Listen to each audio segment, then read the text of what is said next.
Welcome to this explainer. Today, we're taking a really close look at a profoundly pivotal moment in history, the 1945 and 1946 elections in British India. We're going to examine exactly how these specific elections secured the undeniable political mandate that led directly to the creation of Pakistan. Together, we're going to break down the strategies, the honestly staggering grassroots efforts, and the constitutional deadlocks that ultimately redrew the borders of the subcontinent. Okay, let's dive into this. You know, it's pretty rare in human history that a single democratic exercise fundamentally alters the global map.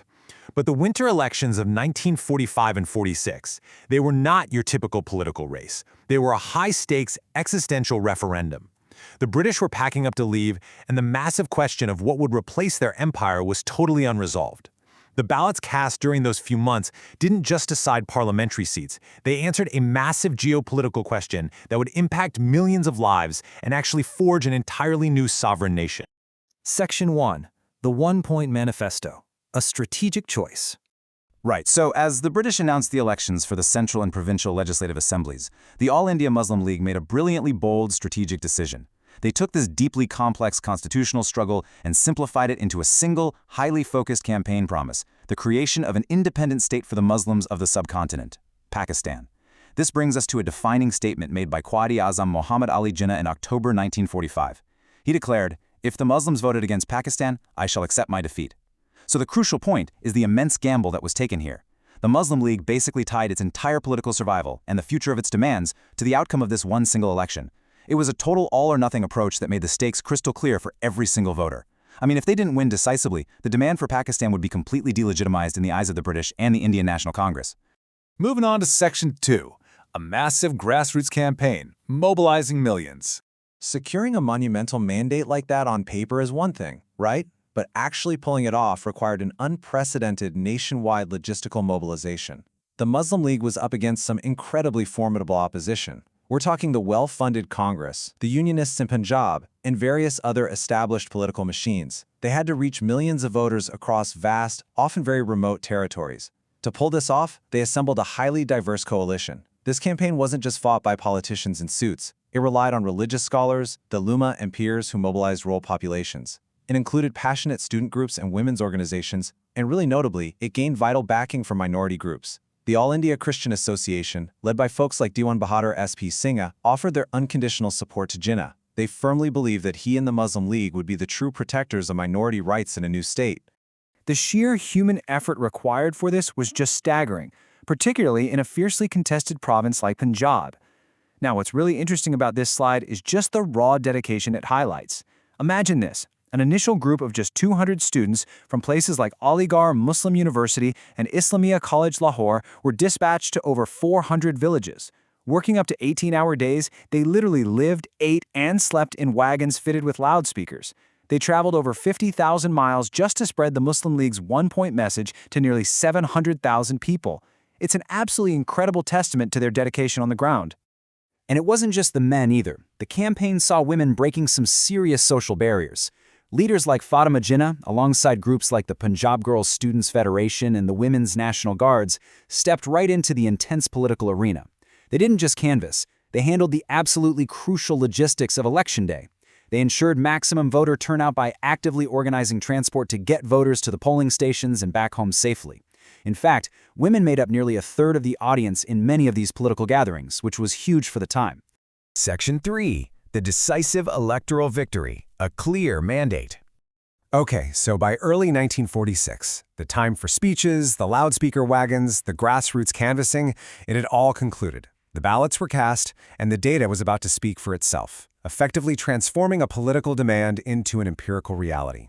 Let this number really sink in for a second. 30. In the elections for the Central Legislative Assembly, held in December 1945, there were exactly 30 seats reserved for Muslims.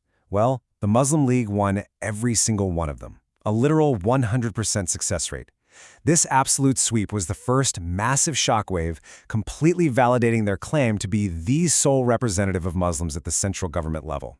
And that central momentum, it carried directly over into the vital provincial elections held in early 1946. And this brilliantly illustrates just how overwhelming the provincial mandates really were. Look at these margins in the Muslim-majority provinces. In Bengal, they captured 113 out of 119 seats. That's a 95% victory. In the crucial, highly contested province of Punjab, where they faced really stiff opposition from the ruling Unionist Party, they still secured 79 of 88 seats. Assam and Sindh show similarly massive majorities. The provincial mandates were simply undeniable. When you tally up the total provincial results, the visual is pretty striking. The Muslim League secured roughly 440 of the 495 available Muslim seats across the provinces. That absolute majority achieved exactly what Jinnah had set out to do from the start. It unequivocally forced both the British administration and the Indian National Congress to completely abandon any notion that the League was just a fringe group. They were now legally recognized as the sole, authoritative voice for Indian Muslims in the upcoming transfer of power. Section 4, the constitutional deadlock, the final stalemate.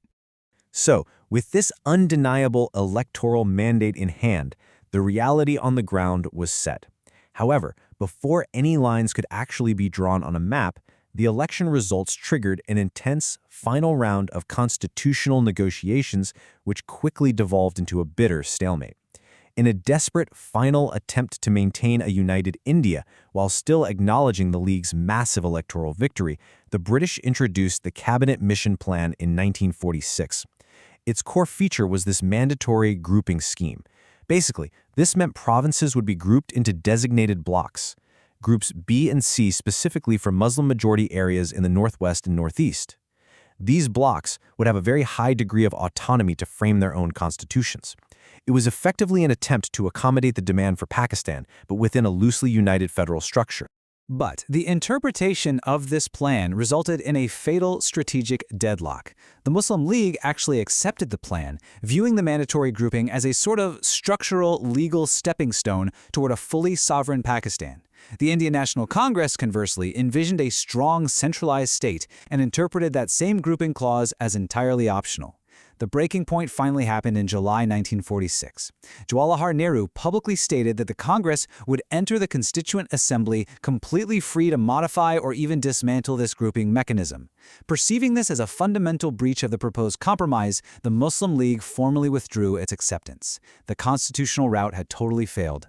Let's move to and see how this builds into Section 5, the path to partition. With the collapse of the Cabinet Mission Plan, the political vacuum was immediate and severe. Tracing this timeline clarifies the rapid, frankly irreversible cascade toward the physical division of the subcontinent. First, the landslide election victories of 45 and 46 gave the Muslim League an unshakable mandate. When the Cabinet Mission Plan failed in July 1946, that mandate rapidly transitioned from constitutional debate into action. August 1946 saw Direct Action Day, tragically cementing the communal rupture on the streets. Realizing unity was now literally impossible, the British and the political parties were forced to finally accept partition. This led directly to Lord Mountbatten's 3rd June Plan in 1947, laying out the exact mechanisms for dividing Punjab and Bengal via boundary commissions and culminating in the creation of 2 separate dominions by August 1947. Which brings us to our final thought for today. The creation of a nation is rarely traced back to just one single variable, right? But the evidence we've explored today strongly suggests that the map of the world was fundamentally rewritten at the ballot box. Without the massive, undeniable mandates secured through those grueling grassroots campaigns of 1945 and 1946, the constitutional leverage required to carve out an entirely new sovereign state simply wouldn't have existed. It really forces us to ask, how different would the map of South Asia look today if those specific ballots had been cast differently? Thank you so much for joining me on this explainer, and keep questioning the history that shapes our world.